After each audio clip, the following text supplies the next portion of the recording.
আসসালামু আলাইকুম।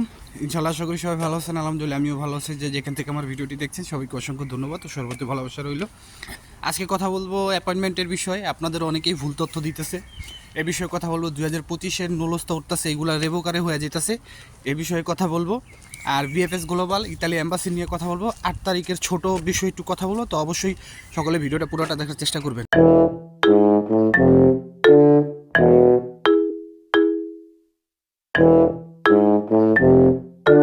সব কিছুর জন্য আলহামদুলিল্লাহ। প্রথমে আমি যে কথাটা বলি, আপনার স্ক্রিনে একটা অ্যাপয়েন্টমেন্টের দেখতে পারতেছেন। এটা হচ্ছে আপনার এপ্রিল মাসের হয়তো বা 22 তারিখে বা এপ্রিল মাসে এটার অ্যাপয়েন্টমেন্ট পেয়েছে।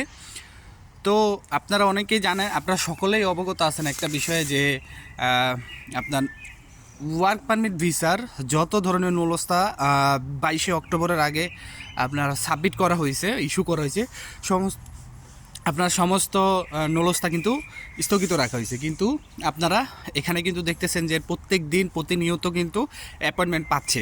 তো আমি আমার প্রত্যেকটা ভিডিওতে আপনাদেরকে বলছি যে আপনার স্থগিত করছে ঠিক আছে, কিন্তু যাদের অ্যাপয়েন্টমেন্টের জন্য আবেদন করা আছে তারা আপনারা অ্যাপয়েন্টমেন্ট পাবেন। আপনারা হয়তো এখনও জিনিসটা অনেকে বুঝতে পারেন নাই, আমি জানি অনেকে বুঝতে পারেন নাই বিষয়টা। আমি আবারও আপনাদের বোঝানোর জন্য বলছি, হাতে খুব কম সময় নিয়ে আপনাদের মাঝে আমি এখন একটু ভালো করে বুঝবেন। 22শে অক্টোবর 2024-এর আগে আপনাদের যাদের নলস্তা বের হয়েছে, মানে পেরপুত্তরা থেকে ইতালি থেকে নলস্তাটা বের হয়েছে, তাদের ইমেলের মাধ্যমে অ্যাপয়েন্টমেন্ট দেওয়া হবে।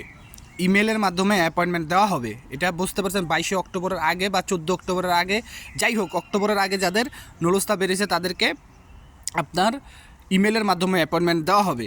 এবং আপনারা যারা শুনছেন বা ভিএফএস গ্লোবালের নতুন আপডেট দেখছেন পিছনে, যেটা যে এপ্রিলের নতুন একটা সিস্টেম চালু করা হবে অ্যাপয়েন্টমেন্টের জন্য, সেইটা শুধুমাত্র 22শে অক্টোবর বা 18 অক্টোবরের পরে যাদের নলস্তা ইস্যু করা হয়েছে তারা, এবং কি 2025-এও যারা আপনার নলস্তা পাবে তারাও ওই স্লোটে আবেদন করতে পারবে বা ওই স্লোট থেকে অ্যাপয়েন্টমেন্ট নিতে পারবে। এখন সেটার সিস্টেমটা কবে চালু করবে আপনার বা এটা সিস্টেমটা কেমন হবে এটা কিন্তু আমরা কেউই জানি না।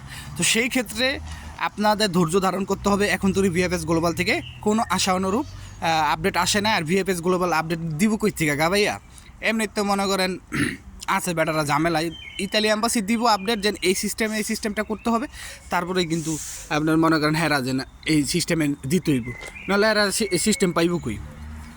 সিস্টেম তো হ্যাঁ কাছে, অ্যাম্বাসির কাছে, সিস্টেম তো আর ভিএফএস গ্লোবালের কাছে না, না তাই না? অ্যাম্বাসি এরকম সিস্টেমে দেবে যাতে ভিএফএস গ্লোবাল এই সিস্টেমটা, এখন এখানে কথা আছে ভিএফএস গ্লোবালে সেটা এগ্রি করে কি না। ঠিক আছে, যেহেতু শ্রীলঙ্কা অন্যান্য দেশে এগ্রি করছে, এখানেও করতে পারে। এই ছিল হচ্ছে সামান্যতম আপডেট। আর ভিএফএস গ্লোবালের আপডেটের কথা যদি বলি, গতকালকে আমি দেখছিলাম প্রায় 70 থেকে 72টা অনেক পরিমাণ ফ্যামিলি ভিসা হইতেছে। কিন্তু ভাই বিশ্বাস করেন, লাস্ট কিছুদিন আগে যেভাবে দেখছি মানুষ ভিসা পাইছে, রিজেক্ট হয়েছে, পাসপোর্ট রিটার্ন হয়েছে, এখন কিন্তু আমি সেটা দেখতেছি না। তো সামনে কি হবে এটা আমাদের জন্য হয়তো বা খুব চিন্তার একটা বিষয়, আমি জানি না। আর এই চিন্তার অবসান কবে হবে এটাও আমরা কেউ বলতে পারি না। আমার মনে হয় যতটুকু এপ্রিলে আমাদের একটা সমস্যার সমাধান হবে। আর যদি আমি অনেক সময় আপনাদের আন্দোলন করতে বলি, আবার অনেক সময় বলি নাকি ভাই, আসলে আপনাদের জন্য আমার খুব খারাপ লাগে, আবার মাঝে মাঝে ভয়ও লাগে, বুঝছেন? আবার মাঝে মাঝে মনে হয় এই জিনিসটা করলে হয়তো বা এই ব্যাপারটা ঠিক হয়ে যাবে। কিন্তু মনে করেন যে এখন কথা হইল যে সমস্যা, মানুষ চিন্তা করে যে আমার কোন জিনিসটার সমস্যা। এখন আমার সমস্যা ধরেন আমার ডাইন পাওয়ার, আমার তো আর কেউ বাম পায়ে চিকিৎসা করবো না, তাই না? আমার ডাইন পাওয়ারও চিকিৎসা করবো। তো সমস্যা কিন্তু 2023 সালের নলস্তাগুলি নিয়ে। এখন যদি মনে করেন আমরা তাদেরকে একদম মনে করেন দেওয়ালে পিঠ ঠেকালে, আমাদের দেওয়ালে পিঠ ঠেকে গেছে ঠিক আছে, সেটা ডাজেন্ট ম্যাটার, কিন্তু তাদের মতো যদি আমাদের মতো যদি তাদেরও দেওয়ালে পিঠ ঠেকায় ফেলাই, তাহলে কিন্তু তারা আমাদের বিরুদ্ধে চলে যাইব।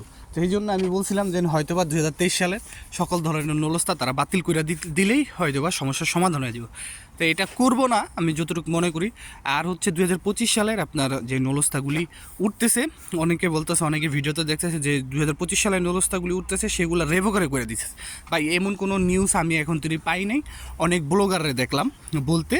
আপনারা কখনোই ভাই এইসব বিষয়ে কনফিউশন হবেন না, এইসব বিষয়ে আমলে নেবেন না, ঠিক আছে? এগুলোর উপরে কোনো আমল করবেন না। কী লেগা ভাই, যদি এরকম মনে করেন হয় যে আপনার রেভোকারে কইরা দিতেছে, তাইলে 2025-এ এত ধরনের সিস্টেম করার পর এত ধরনের সিস্টেম, এক মালিকের 3টা আবেদন করতে পারবে, এর বেশি পারবে না। তারপর আপনার মালিকের সব কিছু ঠিক থাকতে হবে, এছাড়া মালিক আবেদন করতে পারবে না। তাহলে এখন রেভোকারে করবো কি লেগে?